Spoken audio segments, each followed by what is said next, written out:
hear about the Mitt Romney op-ed? What's your reaction to it? If you heard about it, he wrote an op-ed. Well, I wish Mitt could be more of a team player. You know, I'm surprised he did it this quickly. I was expecting something, but I was surprised he did it this quickly. And, you know, look, I endorsed him. He thanked me very profusely. It was very nice. But I am surprised because we've done a lot. And he actually says it. I read his op-ed. He said it. You know, he agrees, and I don't think he would be able, I don't think anybody would have been able to do the tax cuts like I did. We got the greatest tax cuts ever. We got Anwar approved in the tax cuts. We got rid of the individual mandate, which essentially is repeal and replace of Obamacare, because that case from Texas should win in the Supreme Court. I mean, it only was kept, Obamacare.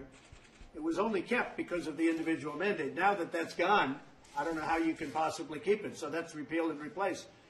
John McCain voted against it. You know, after campaigning for many years, John McCain voted against it. He went thumbs down, and that was the end of that. For many years, it was repeal and replace, and then at 2 o'clock in the morning, he went thumbs down. So I'm a very flexible guy. We were part of that lawsuit, as you know. And a great judge, highly respected from Texas, said the individual mandates have. That means that we should win at the Supreme Court, where this case will go. Now, when we do, we will sit down with the Democrats and we will come up with great health care. Far better. Far better. We'll have everything included. We'll have everything included. Far better, because Obamacare is too expensive. The premiums are way too high, and the deductibles don't exist. I mean, the deductibles, you can't even use it. The deductible's so high, unless you get hit by a tractor, you can't even use it. Nobody's ever seen anything like it. The deductibles are so high. Obamacare is a tremendous failure. But now that we won the individual mandate, and that's it, which, by the way, was by far the most unpopular, it was by far the most unpopular thing in Obamacare. So with Mitt Romney, I'd love him to be a team player. Possibly he won't be. I'm surprised he acted so quickly. I gave him an endorsement. I was happy that he won. In Utah, I have great popularity in Utah. I love the people of Utah. I did something for them that nobody else would have done. That has to do with their parks, as you know.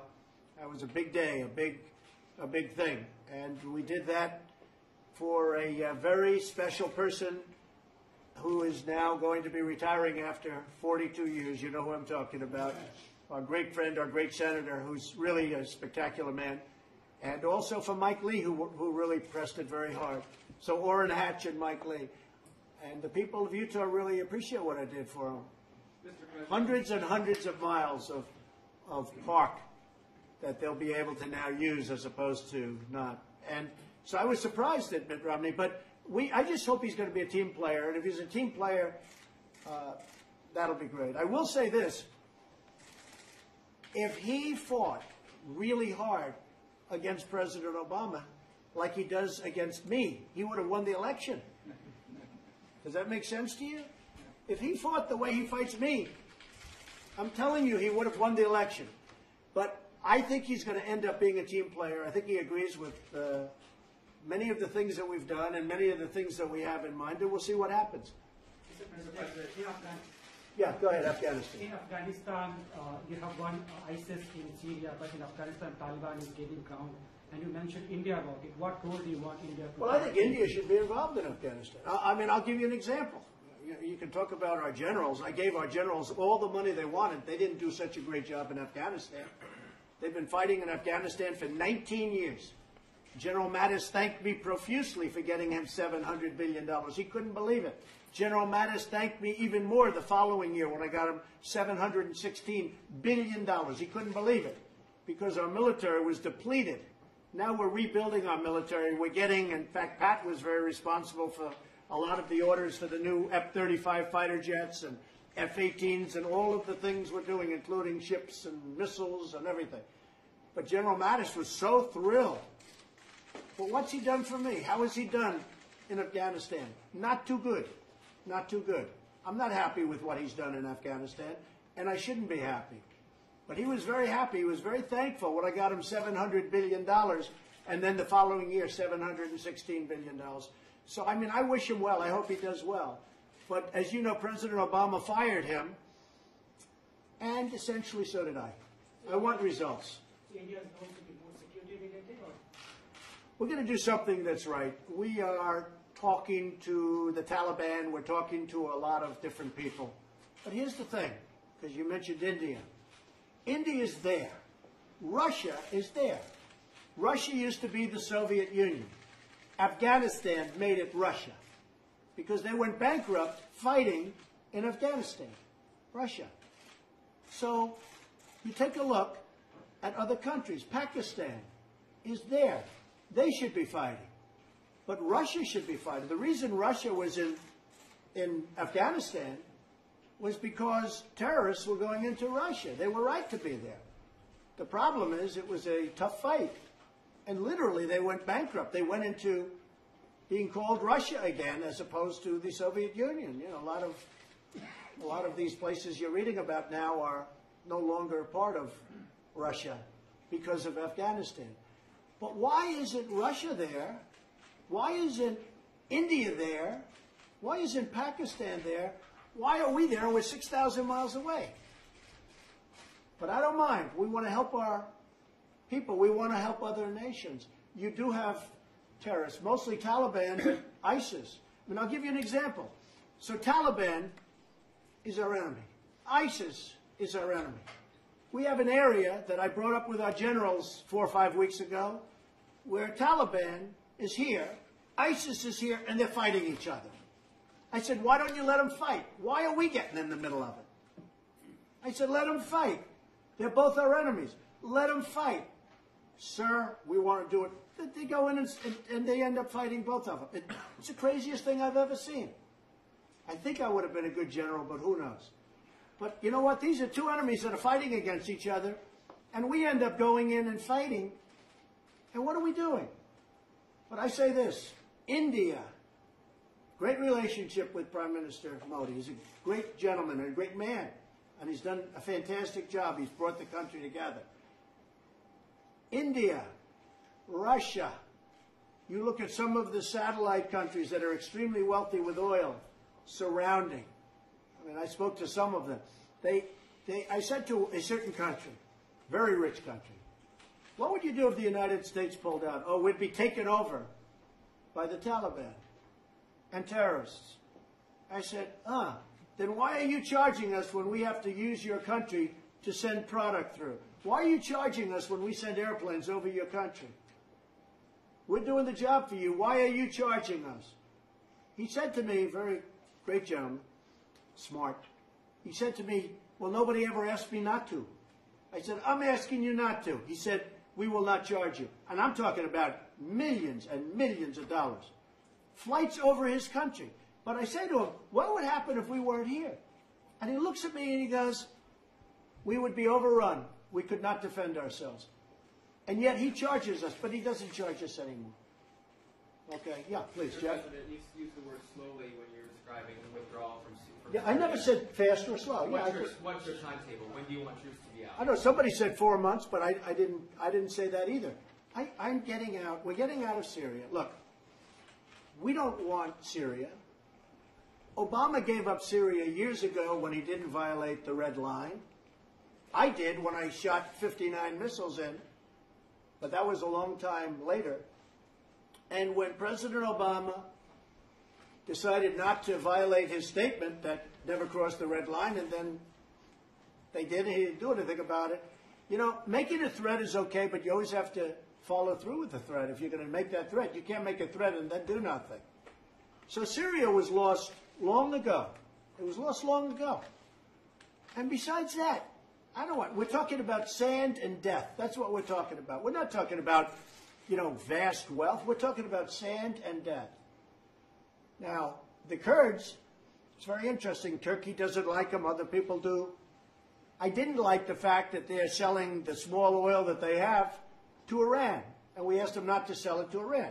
But the Kurds, our partners, are selling oil to Iran. We're not thrilled about that. Okay? I'm not happy about it at all. At the same time, they fight better when we fight with them. You know, when we send 30 F-18s in front of them, they fight much better than they do when we don't. And you've seen what's happened.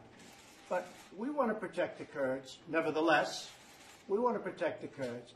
But I don't want to be in Syria forever. It's sand, and it's death. And when we kill ISIS, if we don't, now everyone says, oh, then they'll come to our country. Well, that's possibly true, a very small percentage. But you know where else they're going? To Iran, who hates ISIS more than we do. They're going to Russia, who hates ISIS more than we do. So we're killing. And then I read when we pull out, oh, Russia's thrilled. Russia's not happy. You know why they're not happy? Because they like it when we're killing ISIS, because we're killing them for them. And we're killing them for Assad. And we're killing ISIS also for Iran. And just while we're on Iran, because, you know, people don't like to write the facts. Iran is a much different country than it was when I became president. Iran, when I became president, I had a meeting at the Pentagon with lots of generals. They were like from a movie. Better looking than Tom Cruise and stronger. And I had more generals than I've ever seen. And we were at the bottom of this incredible room. I said, this is the greatest room I've ever seen. I saw more computer boards than I think that they make today. And every part of the Middle East and other places that was under attack because of Iran. And I said to myself, wow. I mean, you look at Yemen, you look at Syria, you look at every place. Saudi Arabia was under siege. They were all, I mean, they wanted Yemen because of a long border with Saudi Arabia. That's why they're there, frankly. But every place was under siege. And I actually asked the question, how do you stop these people? They're all over the place. They had plenty of money. President Obama had just given them $150 billion. He just gave $1.8 billion in cash. I'm still trying to figure that one out, Mick. Gave $1.8 billion in cash. Plane loads of cash. I mean, cash from 5 different countries.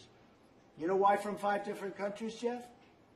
Because we didn't have enough cash in the tri-state area to give them $1.8 billion. So they had to use the currency of other countries. That's the real reason. So with all of that being said, I did something called terminate the horrible Iran nuclear deal, which, by the way, in 8 years gives Iran the legal right to have nuclear weapons, okay? I did it. Iran is no longer the same country. Iran is pulling people out of Syria. They can do what they want there, frankly, but they're pulling people out. They're pulling people out of Yemen. Iran wants to survive now. Iran was a power in the Middle East. They were going to take over the whole Middle East. They were going to take over everything. That was what they wanted to do, and destroy Israel while they're at it. Iran is a much different country right now. They're having riots every week in every city, bigger than they've ever had before. Their currency is under siege, thanks to us. A lot of bad things are happening. When we do all of the things that we've done monetarily to Iran, Iran is in trouble. And you know what? I'd love to negotiate with Iran. They're not ready yet, I don't think. But they will be.